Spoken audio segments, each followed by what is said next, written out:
বন্ধুরা, কাল সন্ধেবেলা বাজারে গিয়েছিলাম, ফেরার পথে দেখলাম রাস্তার মধ্যে একটা কচ্ছপ বসেছিল। তো কচ্ছপটা ধরে নিয়ে এসেছি, কেন রাস্তার মধ্যে তো যদি অন্য কারোর চোখ লেগে যায় ধরে নিয়ে অনেকে চলে যাবে, তো মেরে টেরে দেবে, সেই জন্য আমি নিয়ে চলে এসেছি।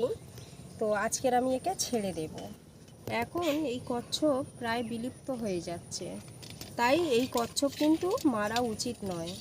আর এদেরকে মারা কিন্তু একদম বেআইনি। এই কচ্ছপ কিন্তু মারা উচিত নয়। আর এরা অনেক বছর বাঁচে, প্রায় 200-250 বছর কম করে বাঁচে, এদের আয়ু অনেক বেশি। তো আগে প্রচুর দেখা যেত, এখন আর তো দেখাই যায় না, তাই এদেরকে কিন্তু একদম মারা উচিত নয়। একে আমি ছেড়ে দেব। তো দেখুন বন্ধুরা, কচ্ছপটাই শুধু দেখুন কত সুন্দর, কত সুন্দর দেখুন কালারটা, সুন্দর দেখতে। এই যে মাথাটা ওবার ভয় পাচ্ছে, আওয়াজ করছে এখন। হ্যাঁ, কাল থেকে বাঁধা আছে তো ওরও কষ্ট হচ্ছে, কাল থেকে ওকে জাগিয়ে রাখা আছে। জাগিয়ে রেখেছি, কেননা কোথায় ছাড়বো, কি করব, রাতও হয়ে গেছে, কোথায় যাব, সেই জন্য আজকের আমি একে ছাড়তে যাব। তো এখন আমি একে ছেড়ে দেব। এই যে যাওয়ার চেষ্টা করছে, এই কত বড় মুখ বের করে দিয়েছে, আর পুরো মানুষের মতো, আর কি জোরে জোরে লোক মারছে আমার হাতে, কেমন করছে দেখুন, কতটা বড় দেখুন, গলাটা দেখেছেন কত সুন্দর বড় দেখতে লাগছে। দাঁড়া বাবা, তোকে ছেড়ে দেব। তো দেখি বন্ধুরা, এ ভাত খায় নাকি।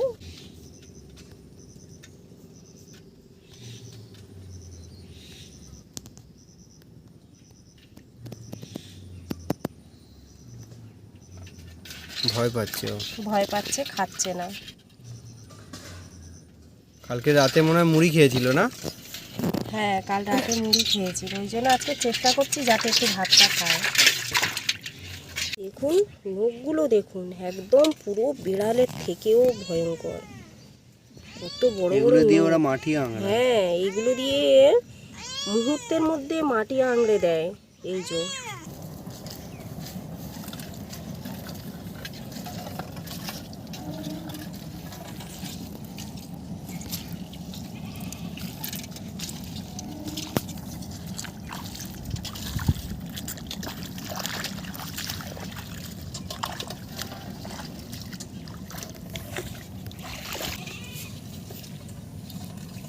আমি এখানে চলে এসেছি যেখানে ছাড়বো।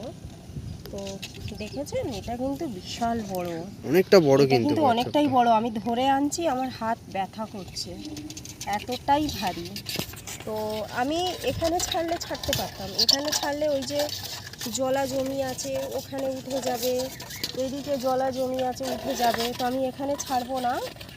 আমি ওই যে বাঁশবাগান রয়েছে, এই বাঁশবাগানটা প্রায় 5-6 বিঘে জায়গা নিয়ে বাঁশবাগান, আর এরা হচ্ছে বাঁশবাগানের ওই যে কেটে নিলে বাঁশ যে ভেতরে ফোঁকর ফোঁকর থাকে, ওর মধ্যেই ঢুকে এরা থাকে।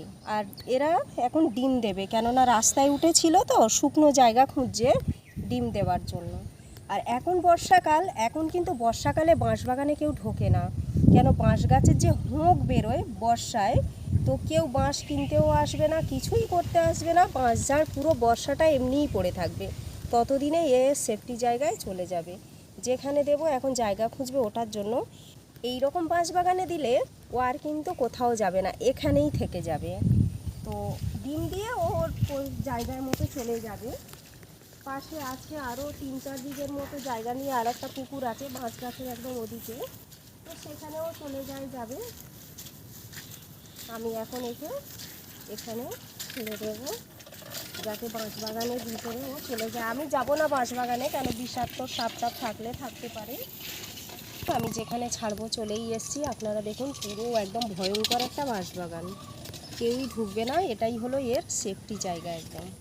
তো আমি আর ভেতরে যাব না, আমি এমনিতেই ভয় পাচ্ছি, আর এখানে প্রচুর ঝোঁক টোক থাকে, তো আমি ভীষণ ঝোঁকের ভয় পাই। কত সুন্দর দেখতে, আর পুরো বাচ্চাদের মতো হাত পা, কত সুন্দর দেখতে। কি এরকম করছে পা দিয়ে, এটা তো মেয়ে করছে, এর পেটে হয়তো ডিমও আছে। ডিম দেওয়ার জন্যই এ ওপরে উঠছে, রাস্তায় রাস্তায় ঘুরছে। তো এখন আমি একে ছেড়ে দেব, দেখুন কেমন পালাচ্ছে, চলে যাবে। দেখুন যাক, ও যাচ্ছে চলে কেমন। যাক। দেখুন বন্ধুরা কেমন চলে যাচ্ছে, দেখেছেন? মাছ বাগানটা একদম অন্ধকার হয়ে আছে দিনের ওই বেলা। যে ভিতরে চলে গেছে, কতটা ভিতরে, এই দেখুন। সব থেকে যায় না। সুরক্ষিত জায়গায় কিন্তু ও যাচ্ছে। দেখুন বন্ধুরা অনেকটা দূরে চলে গেছে, সব থেকে সুরক্ষিত জায়গায় ও যাচ্ছে, কারণ এইখানে এখন কেউ আসবে না, একদম পুরো ফাঁকা জায়গা। আর ওইখানে একটা বাসা, নতুন বাসা তৈরি করে নিতে পারবে, আর ডিমও দিতে পারবে, কারণ এটা মেয়ে করছো। দেখুন কেমন যাচ্ছে।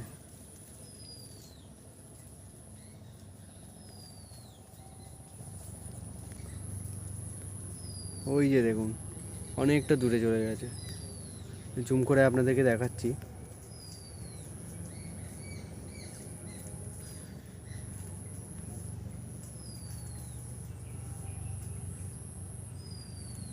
ও ওখানে গর্তের মধ্যে ঢুকে গেছে, দেখুন।